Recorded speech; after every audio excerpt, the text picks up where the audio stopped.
네, 안녕하세요. 3월 30일 와플터치. 오늘 함께 읽으실 본문은 시편 21편입니다. 오늘의 본문에서는 한 왕이 등장하고 있습니다. 정확히 어떤 인물을 지칭하고 있는지는 나와 있지는 않습니다.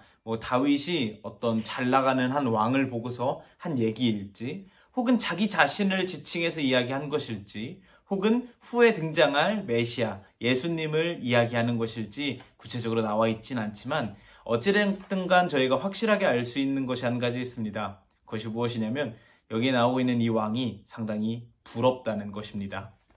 나도 이런 삶 살고 싶다라는 생각이 들 정도로 참 부러운 인생을 살고 있는 그런 왕의 모습이 보입니다.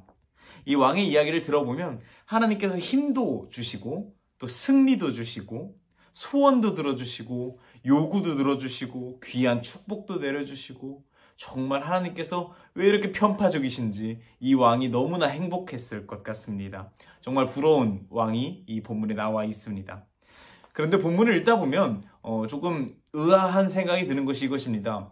이 왕이 참 하나님께 받은 것이 많고 힘도 많고 승리해 나가는 그런 삶인데 굉장히 수동적인 삶을 살고 있다는 것을 볼 수가 있습니다.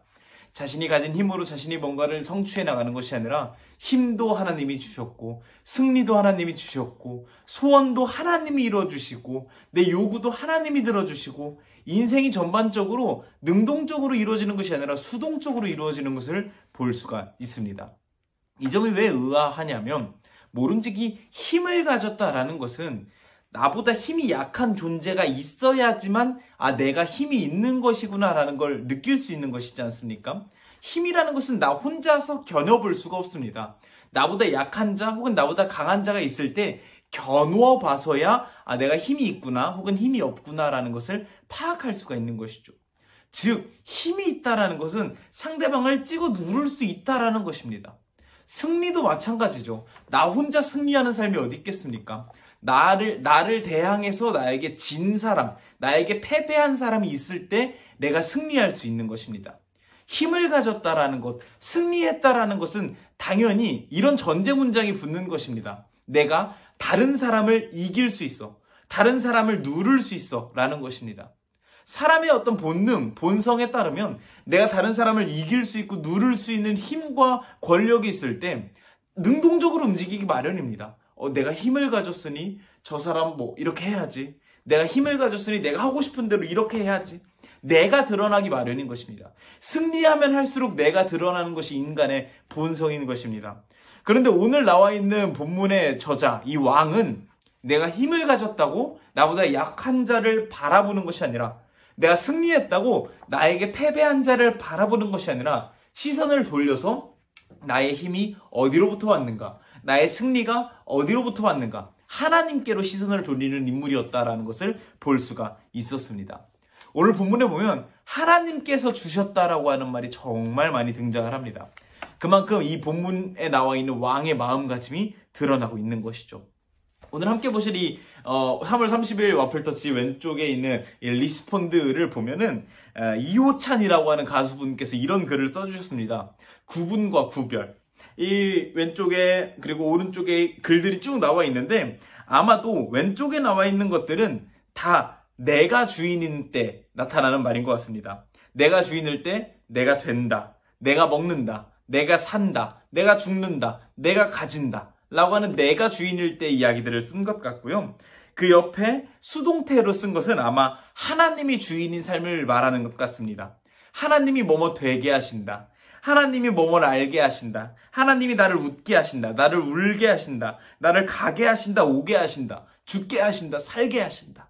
오직 하나님께 주권이 있는 것입니다. 그리고 내가 주인일 때랑 하나님이 주인일 때랑 정말 한 끗 차이인데 많은 것이 달라지는 것 같습니다.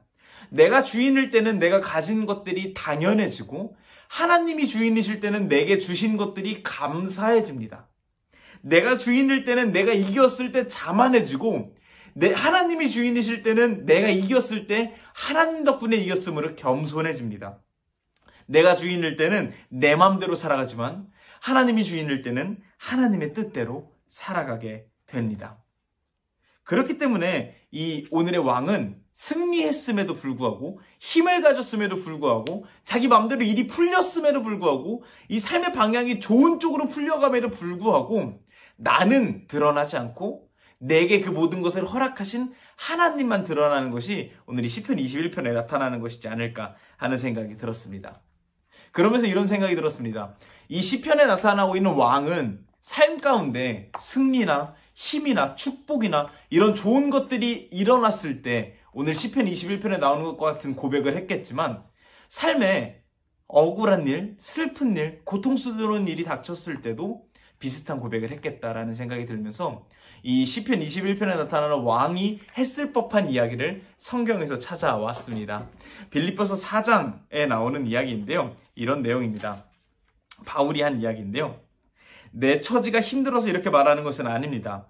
나는 내가 가진 것에 만족하고 있으며 어떠한 환경에서도 감사하는 법을 배웠습니다.